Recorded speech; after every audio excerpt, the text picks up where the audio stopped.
It's a great pleasure to be here, and it's a pleasure to talk about this book, which I find very interesting, and it's surely a pioneer work, because it's the first, as you also claim in your book, it's the first transnational history of the resistance movements in Western Europe.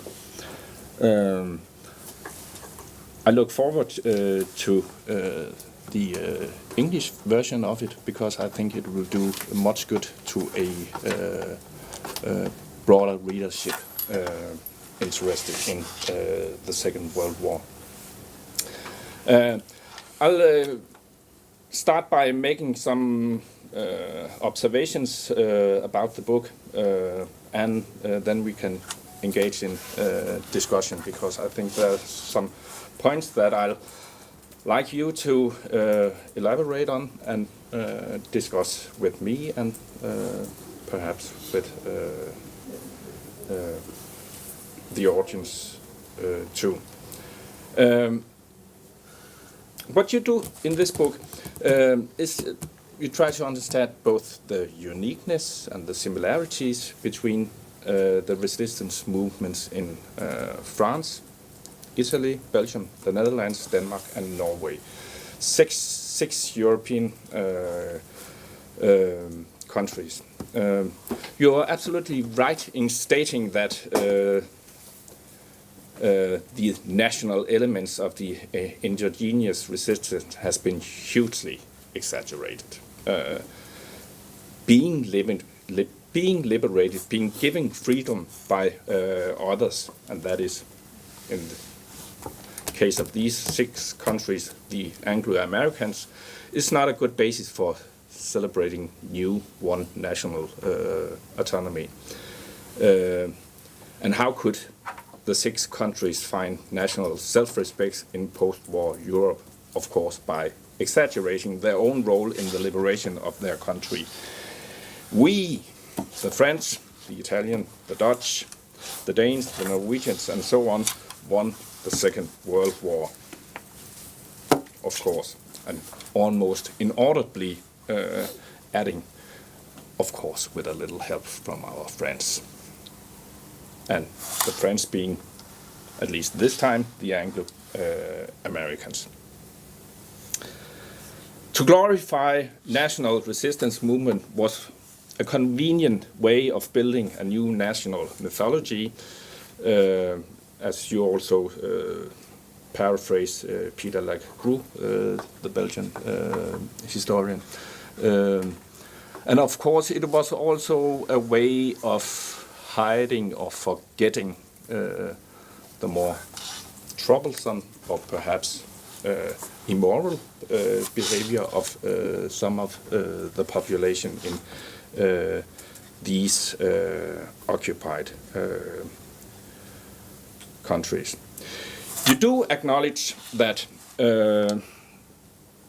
national resistance movement emerged spontaneously, ignited by, but for various reasons: nationalism, patriotism, believe in democracy, believe in socialism, and or communism. But these national resistance movement, you conclude,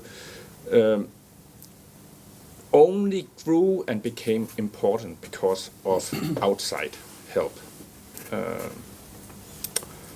Norway may be, to some extent, an exception, I think, because I will talk about that later, but because there was some special elements in the Norwegian case, because it was very much focused on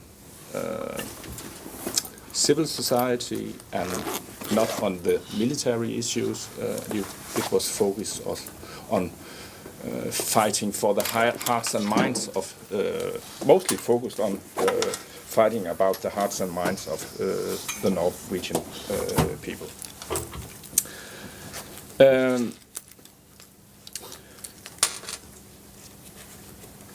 I think it's fair to say that the common denominator in your book regarding the 6 countries is the Anglo-American angle, and I think it's the main thread in your book. In that way, you also, I think, move away from this exaggeration about the national importance given by national mythology, and that's, I think, very fruitful to focus on that aspect. I think there are 3 phases in the development of the British and later also the American help to the Western European resistance movements. And when I say help, it is of course very important to understand that the British, the Americans, offered help almost entirely for the sake of the advancement of their own national interest. Don't expect too much altruism, especially not in wartime.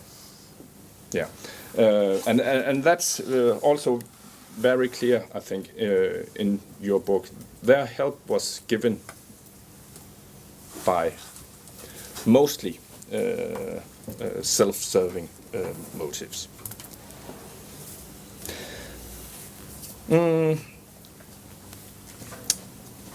These 3 phases, roughly speaking, I would say is 1940 to 1941.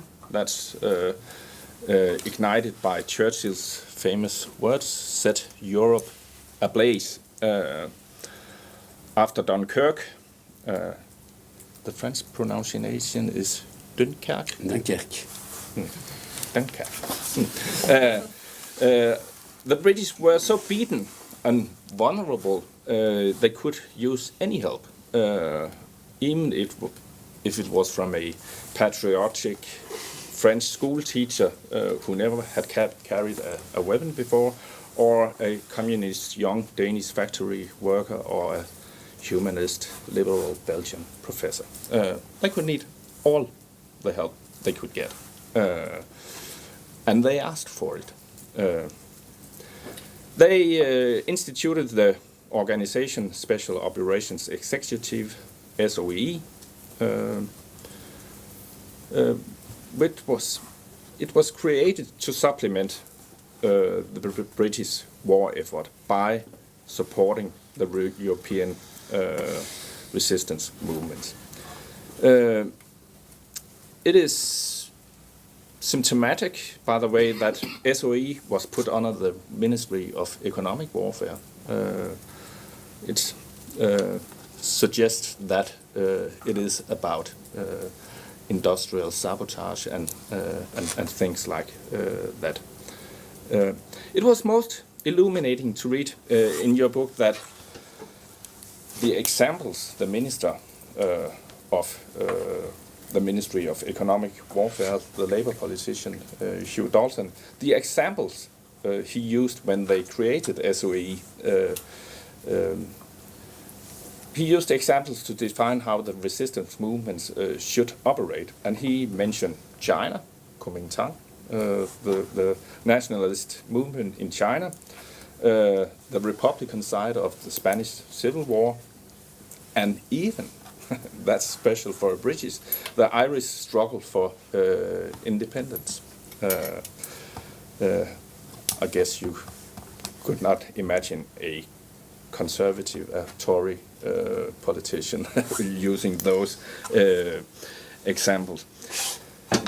Hugh Dalton was also, as you point out, very explicit in his claim that Great Britain had to hope for the West European left wing. That there was no need to hope for the right wing, but the help in Western Europe that they expected to receive for the war effort was put on the Western European left wing. Not that he was entirely right about that, but that was his thinking in the initial phase.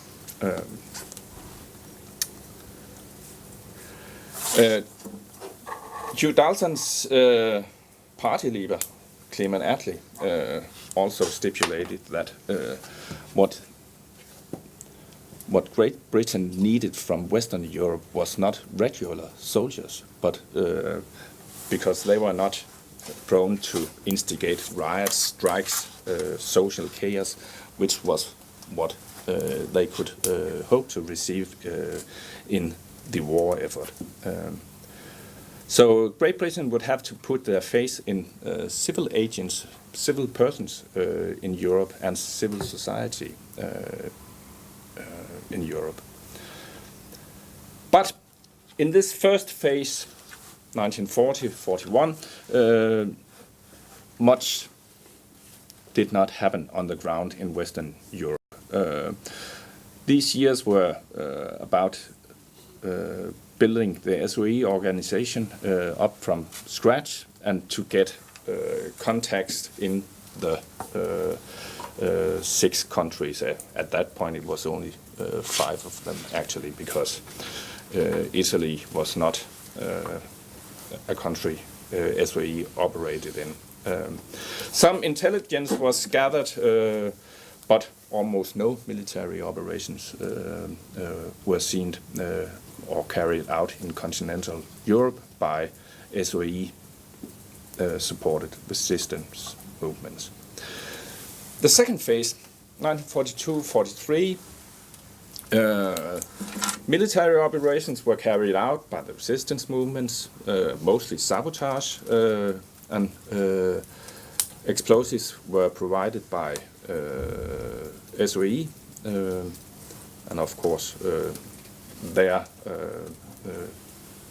the Royal Air Force that parachuted the explosives down in the different countries. And also this phase was characterized by mobilization through propaganda, that is clandestine leaflets, journals, books, and as you also stipulate, BBC broadcasting, that was very important. The next phase, 1944-45, invasion is prepared. From an Anglo-American perspective, the emphasis is on having the resistance as a resource in stabilizing Western Europe in the vulnerable transition from war to peace. More that than using the resistance actually as a military tool. And that's in some way it's a funny thing about the resistance movements in the last years, and that was the most important years, and when the resistance movements was the largest in all of the countries. The local resistors actually wanted to fight a military war, but they were seen by their sponsors, the British and the Americans, mostly as a political tool. There's a discrepancy in this relation. That's, I find, rather interesting. Through all these 3 phases during the war, or stages, France is the most important country, seen from an Anglo-American perspective. And France also constitutes the main bulk of SOE work and resources. And France was the prominent consideration for the Allied efforts already from 1940. Norway, Denmark, the Netherlands and Belgium also received their attentions from the 1940 and onwards, but for different reasons, SOE took a little longer to establish operations there. Italy was not, as I mentioned before, included before 1943. But SOE is it's a question. It's a funny organization, and it is a question: how important was it? At least, as you rightly point out, the British and later the American military were no firm believers in the relevance of resistance movement. At best, they visualized that the resistance, these amateurs, civilians, would get in their way when their military operations should happen on the continent. At best, at worst, they saw the resistance movement as a danger to the political stability, perhaps even as a tool for communist takeovers of power. And the Foreign Office and the American State Department did not either hold resistance movements in high regard. They preferred professional political systems, political machines as partners, diplomatic procedures, and not movements without clear leadership and without established or constitutional legitimacy. As you state in your book, I'm not sure I remember who said it, but it was a British military officer, perhaps from the Royal Air Force. We know bombs help the war effort, but we don't know that SOE operations help. It's a gamble, un jeu de hasard. Therefore, SOE was often in bureaucratic conflict with the military and the foreign ministries, and SOE operations were not seldom in conflict with grand strategy too. Your book gives plenty and very illuminating example of this. And when in conflict with these agencies, the military or the Foreign Office, SOE was mostly overruled because they were the minor organizations compared to the others. You also elaborate on that SOE lacked focus. The attention shifted arbitrarily between countries. In general, SOE was staffed by enthusiasts or even daredevils who were activists, who were firm believers in the importance of involving civil societies of the occupied countries. Often this, you could call it hot-headedness, was dangerous. There were tendencies to be impatient, to release strikes and riots too early, with the consequence of a political backlash in the occupied countries. Internally in SOE, there were also conflicts. Some SOE operatives wanted to sort, for instance, elements in the Vichy regime. Others were entirely on the side of the Free France. So there was also internal conflicts in SOE.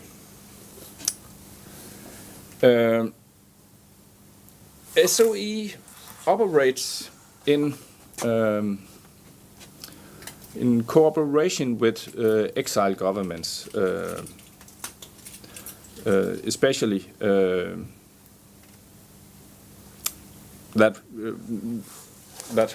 holds not true for the case of Denmark, but the Norwegian, the Dutch, and the Belgian exile government, and of course the Free French. But these exile governments were often seen as, in the early phases of the war, as perhaps even unpatriotic.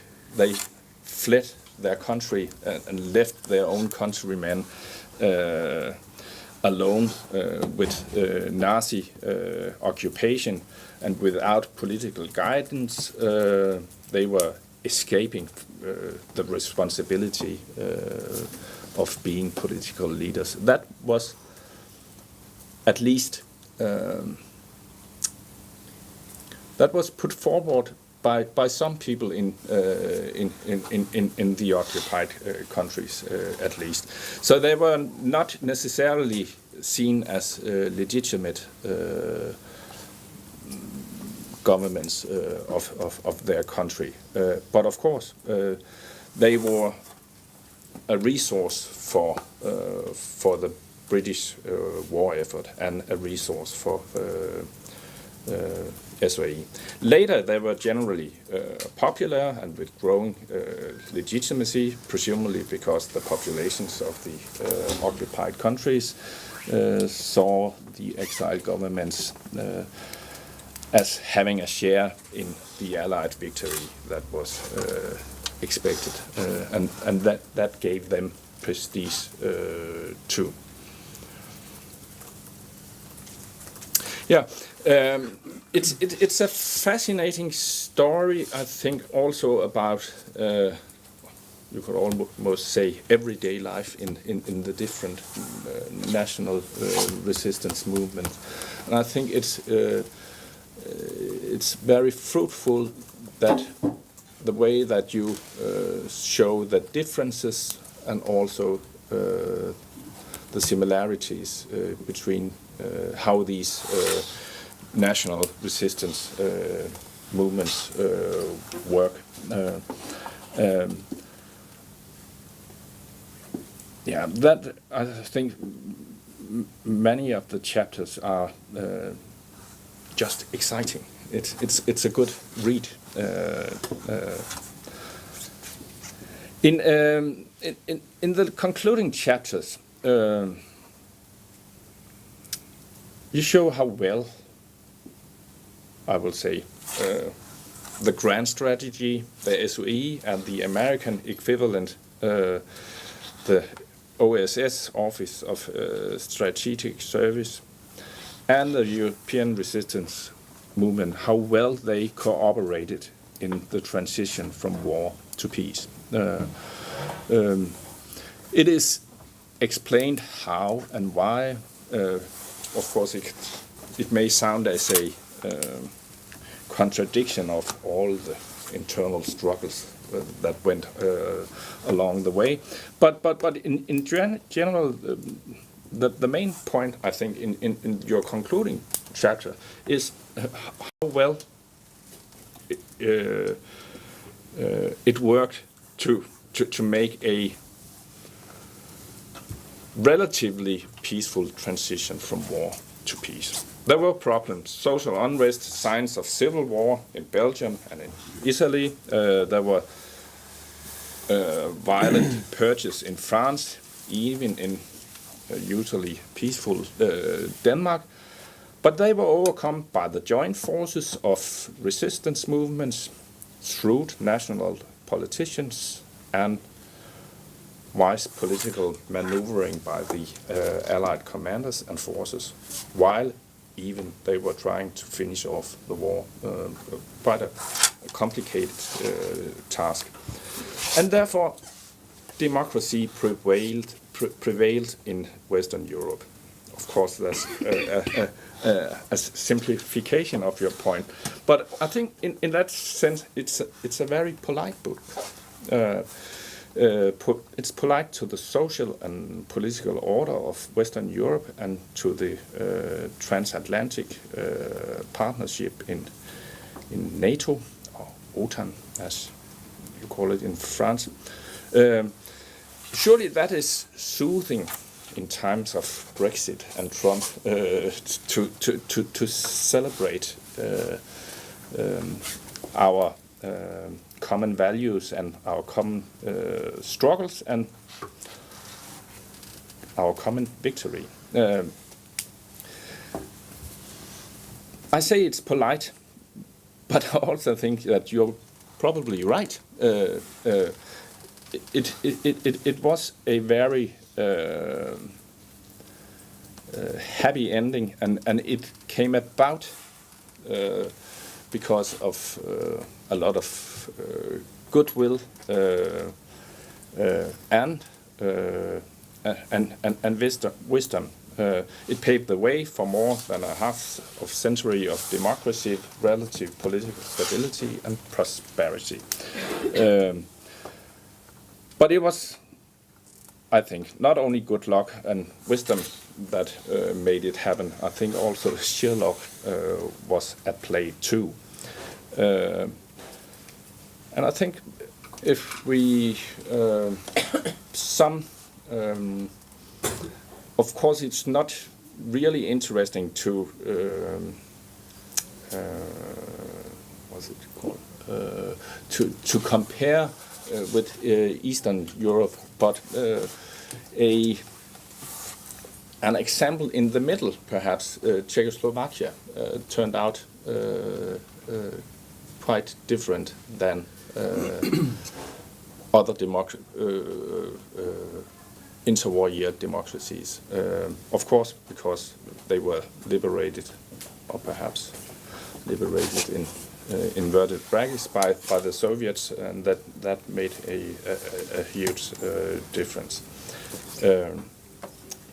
But firstly, am I right in saying that it's a very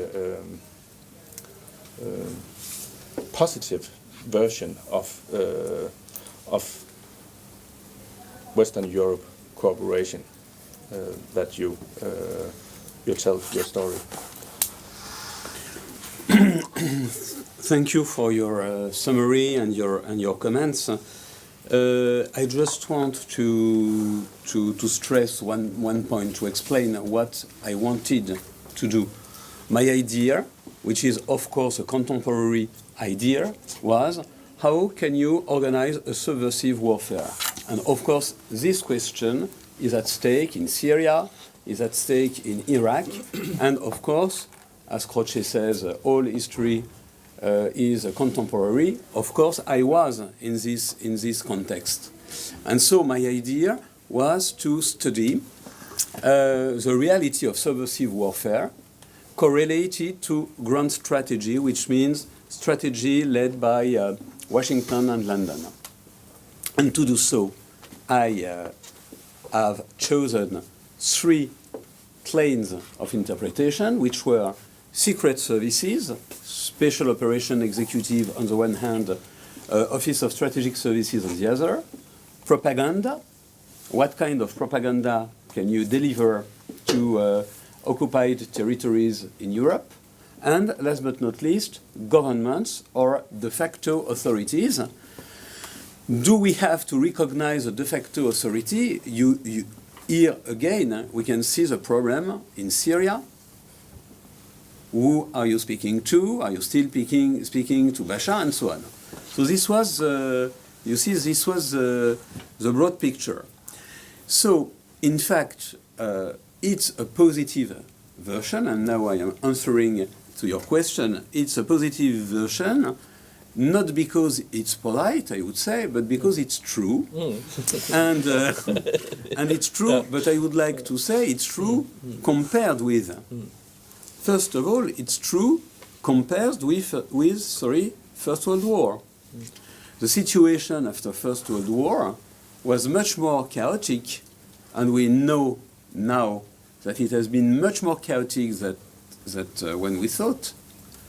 With a book written by Freikorps, you see, especially on the eastern side of Europe, with the Freikorps fighting, with the social unrest in Hungary, in the Baltic states, but also in Germany with Spartakism, with also the Biennio Rosso in Italy.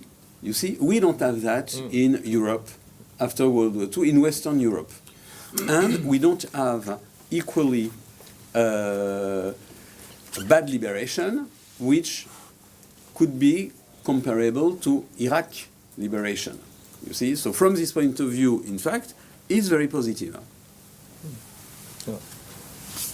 I think it wasn't very polite of me suggesting that you were polite, but it's a positive version because it's true. I think you're right on that.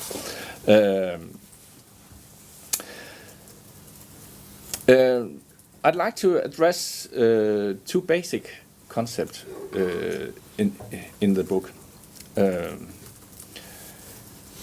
Transnationalism, the first one, and then the concept of Western Europe.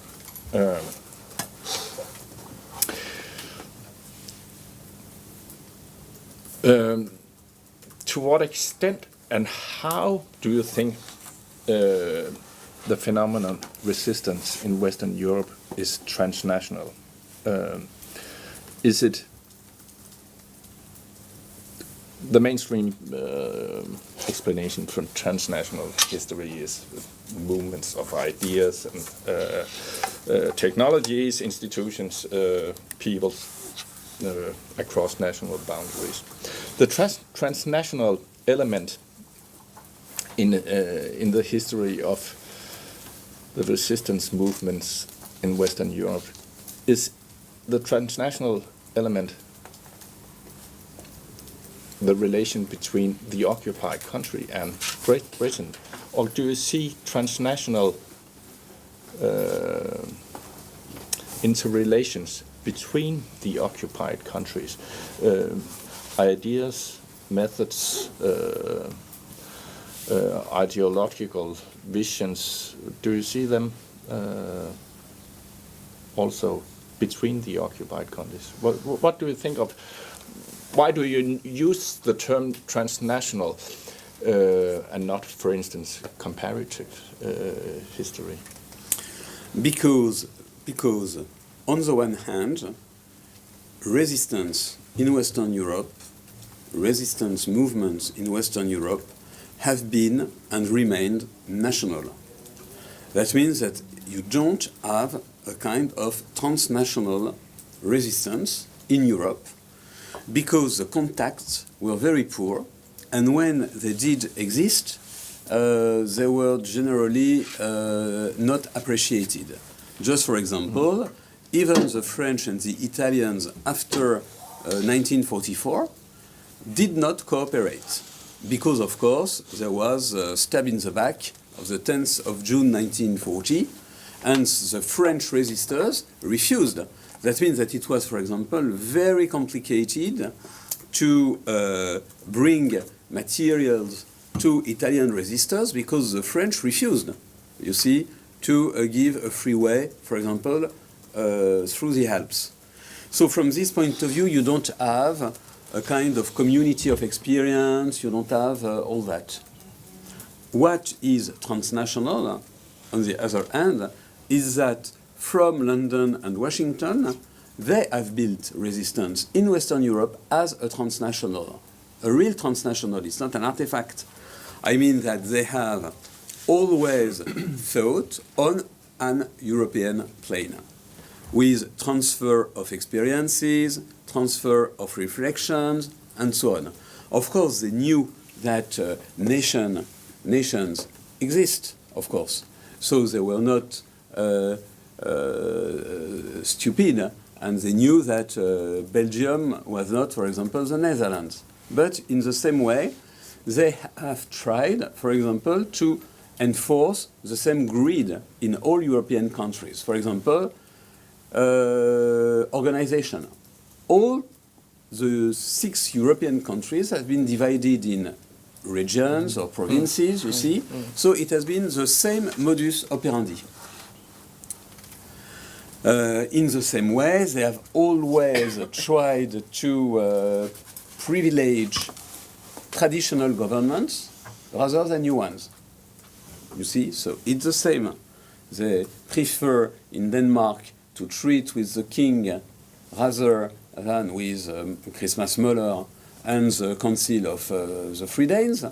They try to keep Badoglio and Victor Emmanuel rather than to support the others, and so on. So you see, from this point of view, you have a real transnational approach. Yeah. The next concept, Western Europe.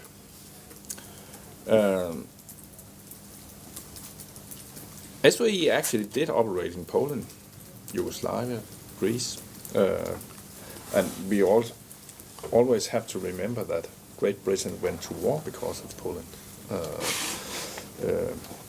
to fight for Poland's freedom. Why Western Europe? Is it defined by the situation post-factum, the Cold War, or is it defined by the similarities in political culture? Or is it defined by that it was the only successful interventions by Great Britain and US in the war, in making stable regimes after the war? Why have you chosen the 6 Western European countries? Can you elaborate on that? To say that Western Europe in this book is a concept would be very over-optimistic. I think that I have considered Western Europe from a strategic point of view. I mean that these countries are a whole. I mean that, in fact, SOE intervenes in Poland, in Czechoslovakia. For example, SOE is responsible for the murder of Heydrich, which is well known, but SOE also intervenes in the Far East. Okay, so it's really a global organization. But they know that they will not land. They know that Eastern Europe will be freed by the Soviet army, and they know also that in some countries, such as Greece, there will be no landings. So for this reason, they don't consider Greece, Yugoslavia, and so on in the same way than the 6 countries which real military operations made by regular troops will intervene or is not excluded, such as in Denmark or in Norway. Yeah. Yeah. If you should assess the impact of the resistance movements,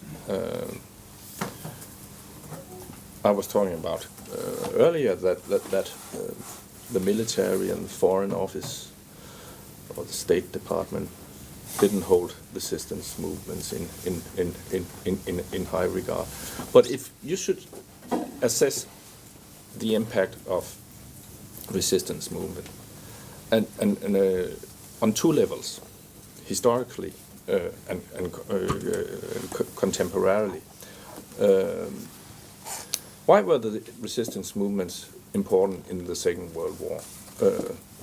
Was it military importance or intelligence gathering, political importance seen from the Allied standpoint, by stabilizing the war-torn countries while the war still was progressing, or is it more a national importance, self-esteem, national unity? Of course, I know that your answer probably will be a little of everything, but how do you assess the importance, both in the 1940s and today, and in that way also perhaps the role of your book? You touched upon that before comparing with, for instance, Syria, but the impact question. So it's of course a very important question. I think that in Western Europe, resistance has played a very minor part in terms of military, a very, very small military part. For example, all guerrillas have failed. For example, in France, the Communist Party was dreaming of launching a national uprising, but it had been a failure, except, of course, in Paris, in Marseille. But generally speaking, you don't have any national uprising in France at the liberation. So the part played on a military ground is very small, except two elements. First, intelligence.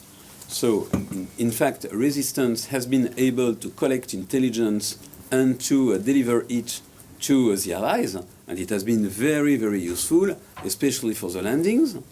And two, for some sabotages, especially around D-Day.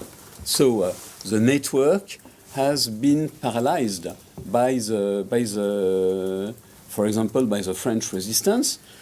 We don't have to estimate this because, of course, the air has also played a very important part, and that's the case in Denmark. Some railway sabotages were very clumsy and not very useful. Okay, so, but generally speaking, it has been useful.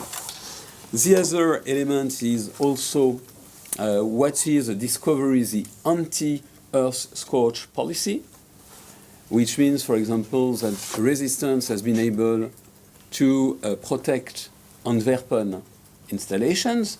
Okay, the harbor of Antwerpen is working in November because it has not been destroyed, which is, of course, not the case, for example, of Cherbourg. But the two elements which are much more important, I think, is politics and ethics. Because on the ground of politics, resistance has played a very important part in a pacific devolution of power.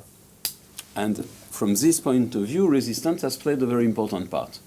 And ethics, because resistance, to a certain extent, is a model showing that many French, Danes, or Dutch refused the German occupation.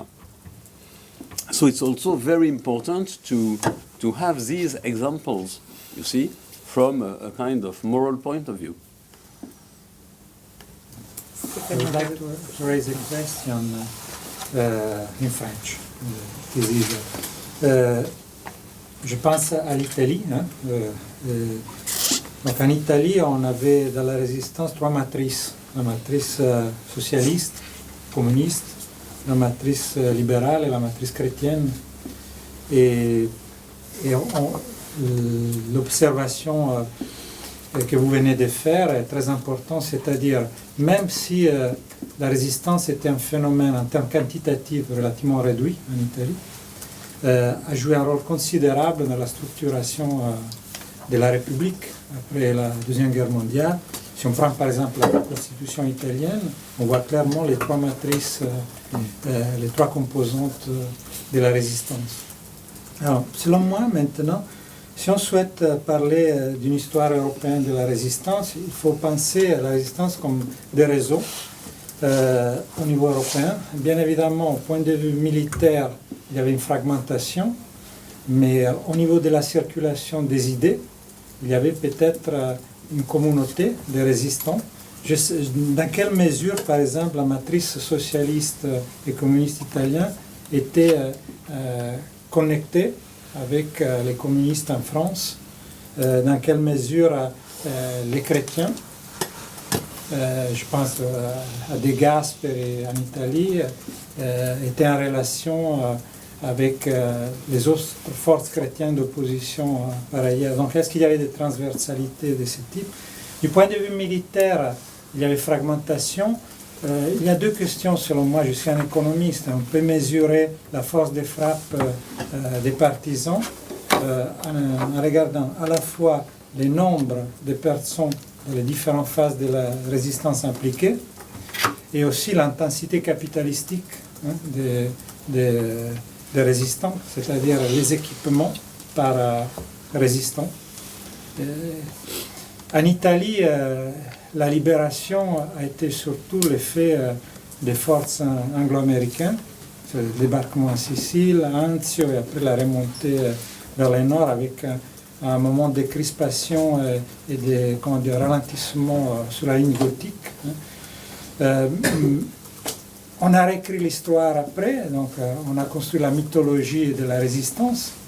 Il fallait fonder la République sur ces bases, mais disons, quantitativement, disons, vraiment la libération a été l'effet des forces militaires alliées, avec une complexité aussi, parce que par exemple le débarquement en Sicile n'aurait pas été possible sans l'appui de la mafia, qui avait été laminée par Mussolini avec le préfet Mori, et la mafia italo-américaine a joué un rôle considérable, Lucky Luciano et tous les autres. Donc c'est un phénomène très complexe. Hein. Il faut comment dire, éviter des représentations qui étaient celles de l'après-guerre, assez manichéennes, avec les bons d'un côté, les mauvais de l'autre. Non, alors pour rebondir, la transversalité, elle n'existe pas vraiment, cette transversalité, tout simplement parce qu'il n'y a pas d'endroit de rencontre, il n'y a pas de lieu de rencontre. Le seul lieu de rencontre qui existe, c'est à Londres. Et donc à Londres, ce n'est pas des résistants, c'est des résistants de l'extérieur. Bon, donc on peut ensuite discuter est-ce que De Gaulle est résistant ou non. Bon, on n'est en tous les cas pas dans la même logique. Donc oui, à Londres, il y a des rencontres, il y a des gens comme Spaak, il y a des gens comme Pierre Larocque, il y a des gens voilà, qui vont réfléchir au futur et qui vont s'inspirer, voilà, qui vont discuter, tout simplement parce qu'il y a une sociabilité européenne. Bon. Mais sur le terrain, les points de contact et les échanges sont très limités. Je ne crois pas, à ma connaissance, je me trompe peut-être, qu'il y ait eu par exemple des représentants de la résistance italienne qui soient partis à Londres. Mais est-ce que par exemple l'Église catholique a joué un rôle? L'Église catholique c'est aussi une réalité très complexe. Il y avait eu les concordats en Italie, donc une alliance avec Mussolini qui à l'origine était anticléricale. Mais dans Sturzo, De Gasperi, etc., ont participé à la construction de cette composante chrétienne de la résistance. Est-ce qu'il y avait des relations via les réseaux chrétiens avec, je ne sais pas, une résistance chrétienne en France? Moi, je peux me tromper, mais je n'en ai pas entendu parler. Je n'en ai pas entendu parler. Donc, il y a des interventions qui peuvent avoir des échos, comme par exemple la protestation du clergé belge contre le service du travail obligatoire, qui peut avoir un écho en France, mais ce n'est pas un échange. On n'est pas, à ma connaissance, les évêques et archevêques belges n'ont pas rencontré les évêques et archevêques français pour discuter, vous voyez, de la meilleure stratégie à appliquer pour lutter contre le STO. Voilà, à mon avis. Mais je n'ai pas tout lu. I'd like to continue a little in the same vein about it's to call it a resistance movement sometimes is a reduction of the phenomenon, I think, because they are all over Western Europe. They are very differentiated with Christians, socialists, communists, bourgeois, nationalists, and I think it's fair to say from my own studies, also from reading your book, that in general the Anglo-Americans were more positive to the communists than the local counterparts in the Western European countries were, and I think in Italy and in especially in Denmark, but also in Belgium, Holland, perhaps to a lesser extent in France. I'm not sure, but the other political actors were scared out of their wits about the possible ambitions of the communists to use. You know, the end of a war, it's the quintessential revolutionary moment. It's 1848, the Paris Commune after the First World War. It's the ultimate revolutionary moment. Is it right to say that the Americans and the British were more positive towards the communists than the local political opponents in the different countries were, do you think? To a certain extent, yes, because the Anglo-Americans want first to win the war. That's their primary goal. And so, if communists are useful to gain victory, we have to rely on the communists. That's why that's a legend in France. There is a legend in France saying that the Allies have never dropped weapons to communist maquis. But it's totally untrue. Totally untrue. They received weapons, as in Italy. The other element is that we have to make a clear distinction between the apex of the pyramid and people on the spot. Yeah. At the apex of the pyramid, generally you have a Red Scare. I mean that Churchill, Roosevelt, and so on, they are generally afraid by communists because they don't know also the situation. But when people are on the spot, I mean British liaison officers, this kind, generally they are not afraid by communists because they think, and I think that their argument is right, that first communists want to win the war and so to help Soviet Union. And so that's their primary goal before making a putsch. And to a certain extent we know that even Stalin says to Torres, don't dream about a revolution in November 1944, just support the war effort. J'ai une question à propos de la guerre d'Espagne. La guerre d'Espagne, c'est 36-39. Il y a eu un effort international, à la fois pour aider Franco et pour contrer Franco. Même s'il y avait les clivages entre les anarchistes et les communistes, il suffit de lire Hommage à la Catalogne. Et pourquoi cette expérience qui a fédéré des forces au niveau européen ne s'est pas reproduite après au niveau de la résistance pendant la Deuxième Guerre mondiale? Parce que je crois que dans la guerre d'Espagne, on est dans une formule de coalition militaire classique. Donc c'est une guerre qui se déroule au grand jour. Dans la résistance, c'est beaucoup plus difficile de trouver des contacts. Donc on ne peut pas coaliser des mouvements de résistance, à supposer d'ailleurs que cela ait eu un intérêt. Le seul élément de campagne transnationale qui va jouer sera la campagne dite des V. Le speaker, voilà. Pour moi, c'est le seul exemple de campagne réalisée à l'échelle de l'Europe tout entière. Le speaker belge francophone Victor de Lavelet va demander aux Belges de tracer des V, comme Victoire, sur tous les murs des villes belges. Et le succès est absolument colossal. Et à partir de ce moment-là, vous allez avoir effectivement une extension de ces V, de cette campagne des V, à tous les pays, d'autant que le V peut être utilisé en Italie pour Victoire, pareil au Danemark pour Liberté. Et là, on a vraiment une campagne qui est organisée à l'échelle tout entière, avec un comité ad hoc, le comité des V, qui essaye de rationaliser le phénomène, à la fois sur le plan, j'ai envie de dire, logistique, enfin, encore que la logistique soit limitée, mais aussi sur le plan de la propagande. Voilà. Mais à part ça, vous n'avez pas de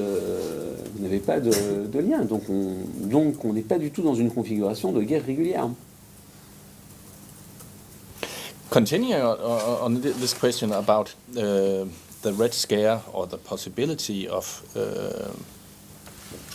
major political changes in Western Europe. They didn't happen in Western Europe, but and you're right that the Soviet Union, in many instances, calmed the local communist parties and don't do it. We need to win the war, and also after the war was won, Soviets. Agents in the Western European countries held talks with the local communist parties, and for instance in Denmark a Soviet diplomat / agent wrote home that the local communists are ready to, in a short while, to take over power because they have the backing of 70% of the people. It was, of course,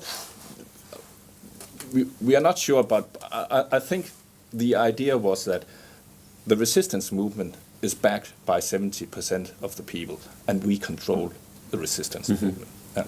But this diplomat / agent, he wrote back home, they're crazy, the Danish communists, because people are well fed, they have clothes, and they just want to get back to work and live their lives.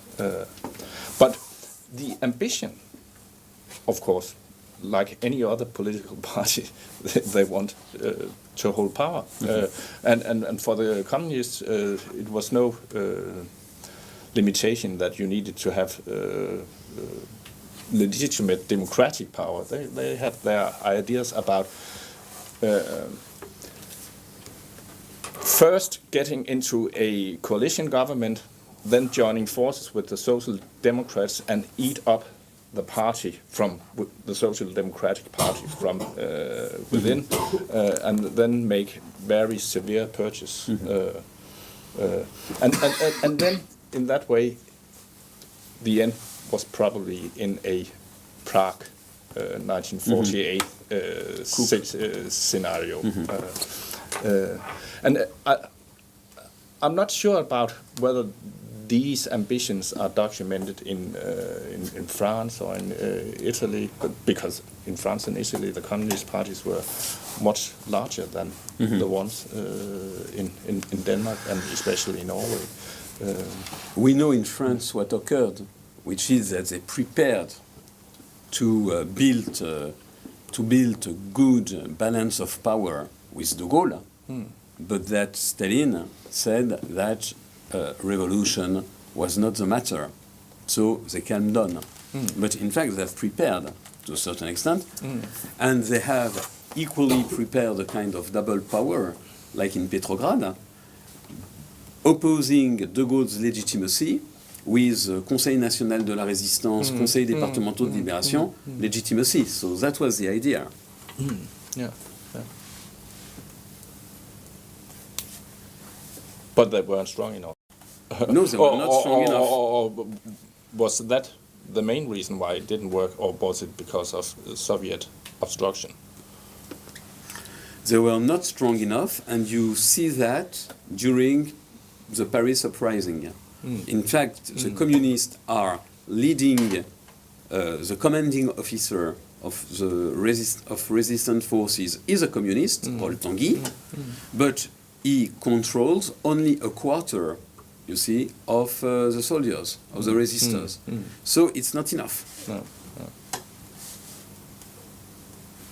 Moi j'ai une petite question aussi.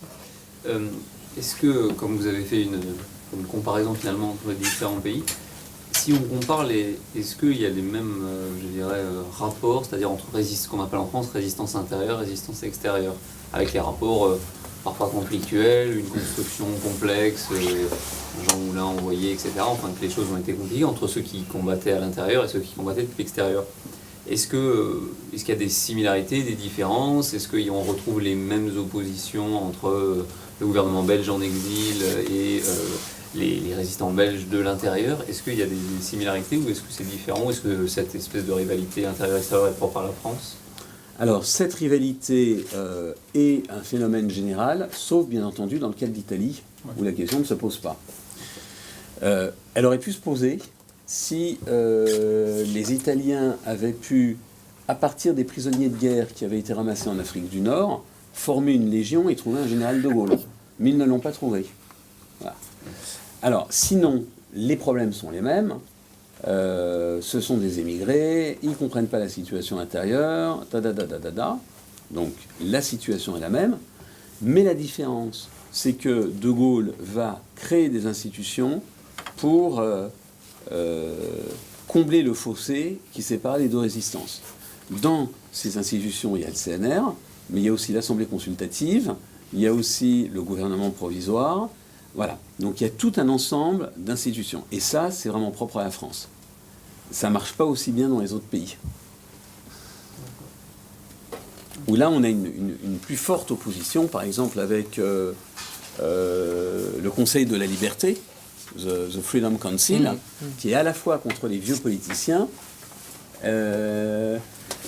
contre les partis politiques, contre l'establishment. Voilà, donc c'est beaucoup plus compliqué. Alors qu'en France, le CNR, il incorpore résistants de l'intérieur, résistants de l'extérieur, mais aussi partis politiques, syndicats et mouvements de résistance. Voilà, donc là, De Gaulle a inventé des formules tout à fait originales. Donc, dans les autres pays, bien qu'il y ait eu, qu'il n'y ait pas eu ces institutions pour rapprocher les deux côtés, il y a quand même eu une transition finalement plutôt pacifique. Donc, ça veut dire qu'à un moment, extérieur et intérieur se sont quand même retrouvés. Oui, parce qu'il y a eu des deals. Par exemple, pour le Danemark, il y a eu un accord pour que le gouvernement soit à parité résistant, vieux politicien, et Christmas Müller, ministre des Affaires étrangères. En Italie, ils ont réussi à avoir la peau de Victor Emmanuel et de Badoglio. Voilà, donc ça a été un peu plus brutal dans d'autres pays. Et alors, si on reprend, moi je suis pas historienne, hein, donc ton point de départ, à savoir lire l'actualité aussi au travers des enseignements de l'histoire. Alors tu vas certainement me dire que tu fais pas de prospective mais quand même, tu en tires quelle leçon pour la situation actuelle? D'abord que la guerre subversive ne marche pas. C'est-à-dire qu'une guerre subversive ne marche que quand elle est corrélée à des opérations régulières. C'est rarissime d'avoir des forces autochtones qui réussissent à libérer un pays. Alors, on va me ressortir le Vietnam. Mais le Vietnam, c'est une armée régulière. Hein. L'armée qui intervient à Dien Bien Phu, c'est une armée régulière. Hein. C'est pas des résistants. Voilà. Donc, ils sont montés en puissance pour devenir une armée régulière. L'Algérie. Pardon ? L'Algérie. L'Algérie, ils ne gagnent pas sur le terrain. La guerre d'Algérie a été gagnée par les militaires français. Ce qui a été perdu, ça a été sur le plan politique. Mais sur le plan militaire, la guerre d'Algérie est gagnée. Voilà. Donc, alors ensuite, qu'il est très important de trouver les bons interlocuteurs. Et que ça, c'est très très compliqué. Très très compliqué de trouver les bons interlocuteurs. Voilà. Donc, c'est pas grand-chose. Donc, il y a quand même la tentation de maintenir les pouvoirs réguliers. C'est le cas de Victor Emmanuel en Italie, c'est le cas du roi au Danemark. Voilà. Mais qu'en même temps, quand le pouvoir est dévalué, c'est le cas en Italie, ce n'est pas le cas au Danemark, là ça devient dangereux. Donc, par exemple, s'il y avait des retours d'expérience, comme on dit dans l'armée, je pense que Bachar est mort. Voilà, moi, ça serait mon analyse. Comme Badoglio et Victor Emmanuel étaient morts en raison de leur compromission avec le fascisme. Voilà, je vois pas comment ça pourrait le faire. Mais je me trompe peut-être.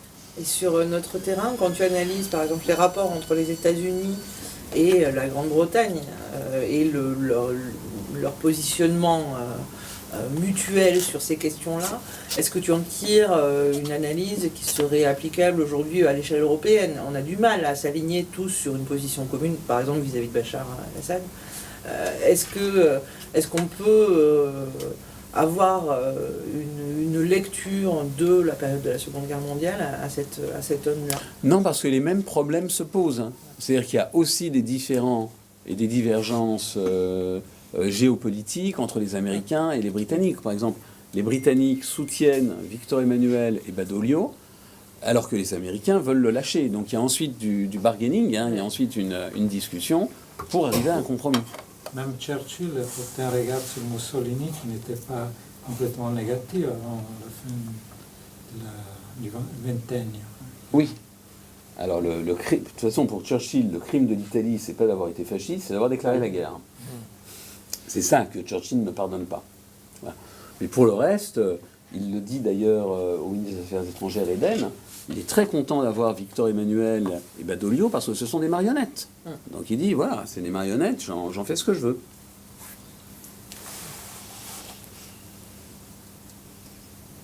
Et du coup, par rapport à ce que disait Stéphanie sur d'éventuelles dissensions anglo-américaines, par exemple, c'est vrai que là, on a beaucoup parlé des anglo-américains, on dit comme si finalement ils avaient une stratégie commune, ils étaient d'accord, etc. Est-ce que finalement, sur la question des mouvements de résistance dans ces 6 pays, globalement, bon, à part des cas comme ce que vous disiez sur Victor Emmanuel, où ils sont à peu près d'accord, je veux dire beaucoup plus que, par exemple, sur le débarquement, ou quand Churchill fait pression pour la Méditerranée, alors que les Américains veulent plus l'Europe de l'Ouest ou la France, etc.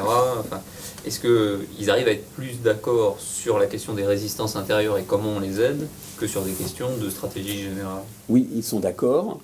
Le seul élément qui va introduire des problèmes, c'est la rivalité entre Américains et Britanniques, parce que les Américains se rendent compte que les Britanniques sont plus populaires qu'eux, ont la réputation de donner des armes, ce qu'eux ne font pas, et que pour l'après-guerre, ça risque de leur nuire.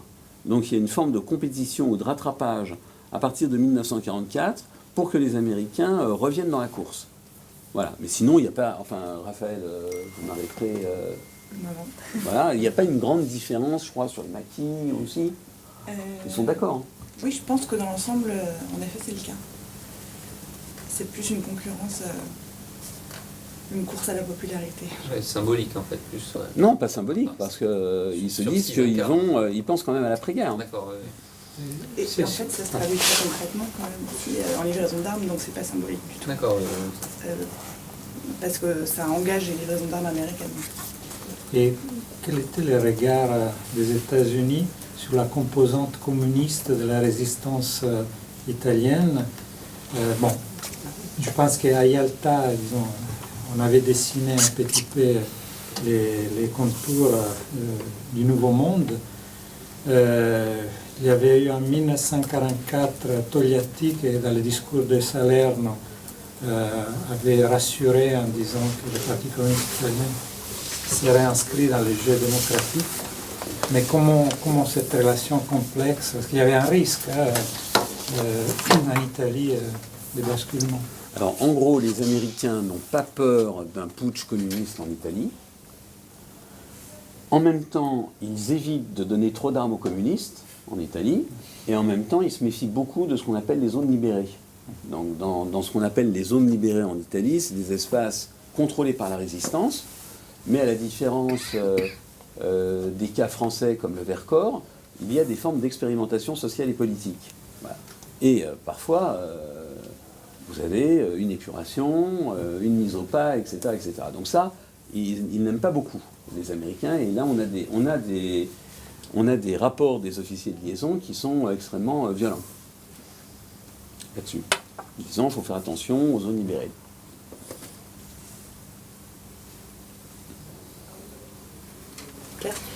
Je me demandais pourquoi les Alliés en fait font le choix de s'appuyer sur, le choix du conservatisme, c'est-à-dire de s'appuyer sur les gouvernements institués. Parce qu'on les connaît. Oui. Donc vous savez comment ils vont réagir, vous savez, voilà, c'est prévisible. Et l'imprévisibilité, le Quai d'Orsay, le Foreign Office, ils n'aiment pas. Voilà, donc ils traitent, ils ont l'habitude, ils voient comment à peu près les gens vont réagir. Voilà, plus le tempérament conservateur de Eden et Churchill. Hein. Mais au fond, ils ont l'impression de limiter le risque. Inversion au risque politique. Voilà. Parce que vous avez commencé à donner les clés à Freinet, vous avez commencé à donner les clés à Paris, qu'est-ce qui se passe? C'est quand même la porte ouverte à l'aventure. Donc on préfère traiter avec des gens qu'on connaît. Et du coup, ça met une lumière assez crue sur le moment où le retournement est nécessaire et où il faut changer de cheval. Ben, tout à fait, parce qu'à partir d'un certain moment, les pressions sont si fortes, la pression de l'opinion publique, etc., est si forte qu'on ne peut plus continuer cette politique, dans certains cas, notamment en Italie. Pas en Norvège, pas au Danemark. Et dans ce cas-là, oui, incontestablement, ils sont obligés de s'ajuster.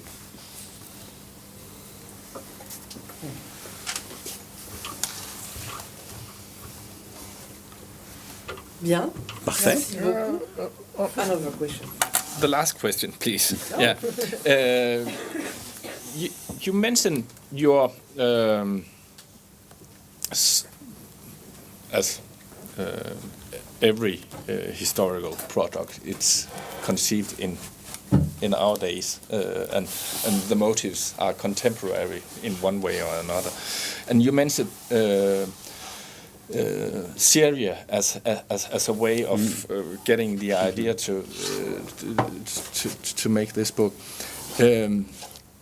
When you compare the situations in the mid-1940s and the situations in the Middle East for the last 20 years, and the Anglo-American way of dealing with the Middle East, it seems to me that some lessons were forgotten, because the way of handling Western Europe in the mid-1940s, it's a very clever and a very nuanced way of understanding what power is, what legitimacy is, what constitutes legitimate power, how does democracy work. It was very sophisticated in many ways. Of course, Western Europe was more akin to their own systems and political cultures, but anyway, they were quite sophisticated in the way of dealing with Western Europe.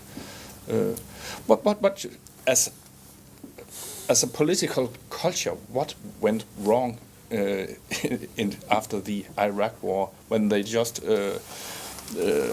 made the military attack and then expected the Iraqis to become democrats in over a weekend or so? I think that you have two elements. I have asked the question to John Keegan, the military historian, and he said that Americans don't have any culture of Middle East because they have never been a colonial power.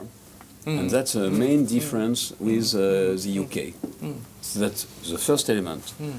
And the second element is that you have a famous word of Goethe, which is, what do you prefer, injustice to disorder? And they have preferred in Europe injustice. In Italy, for example, the purge was a scandal, because many fascist mayors remained and so on, but the country was ruled. And in Iraq, they have fired all the administration, and it became chaos in the army, in the administration, and so on. So I think that's the main element.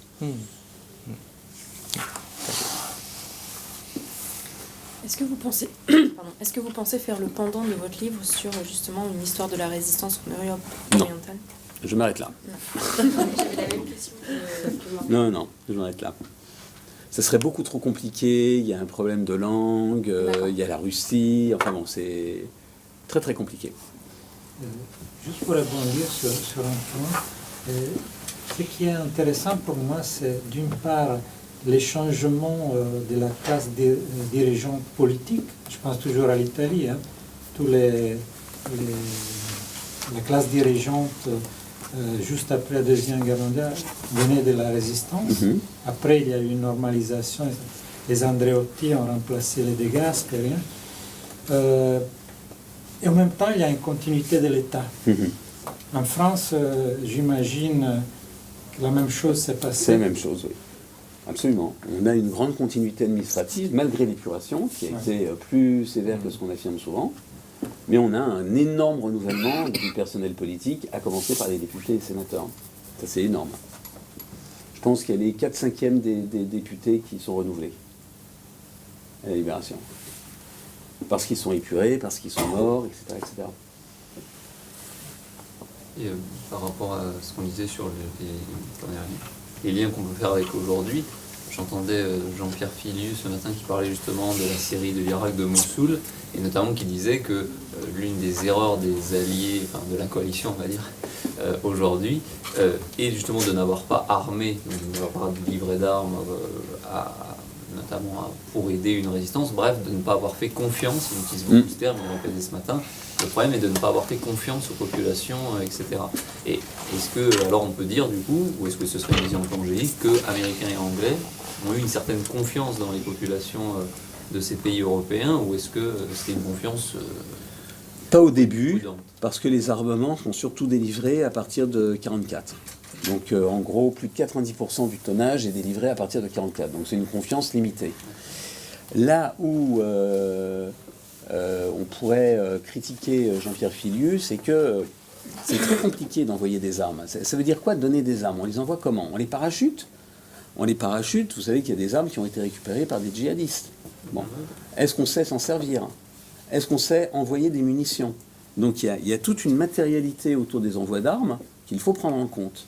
Et ça, c'est pas toujours pris en compte. Oui, alors, mais on le voit très bien pendant la Seconde Guerre mondiale.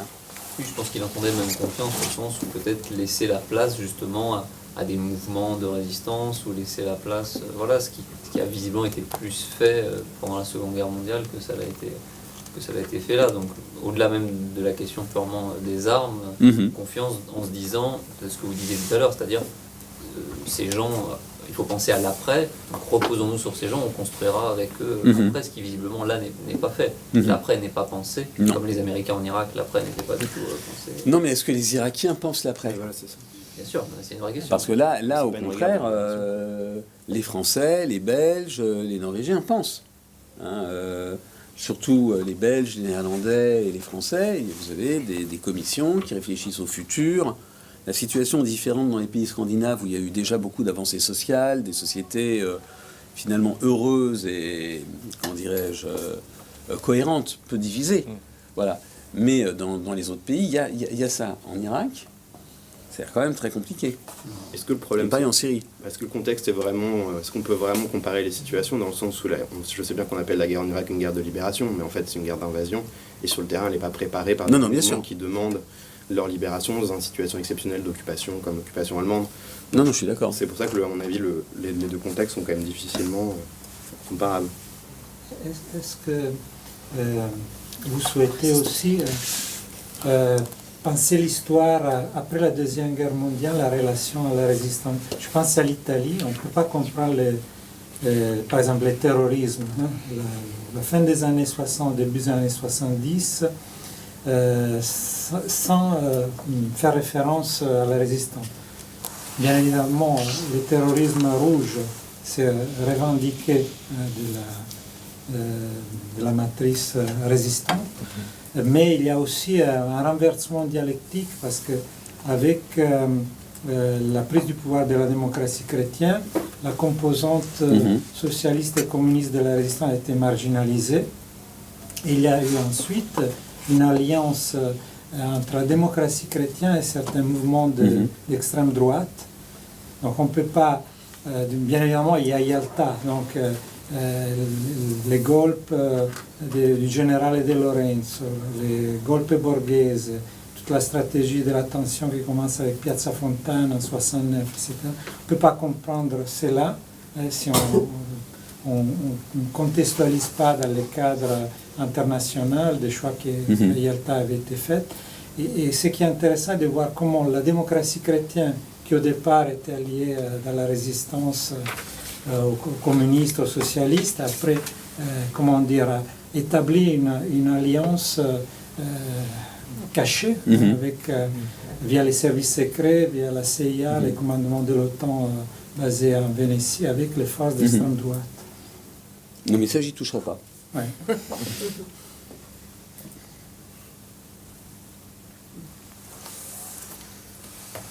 Merci beaucoup. Très bien. Merci à Nils. Thank you, Nils. For your- Voilà, et puis merci aux étudiants et aux thésards et aux thésés d'être venus. Merci beaucoup.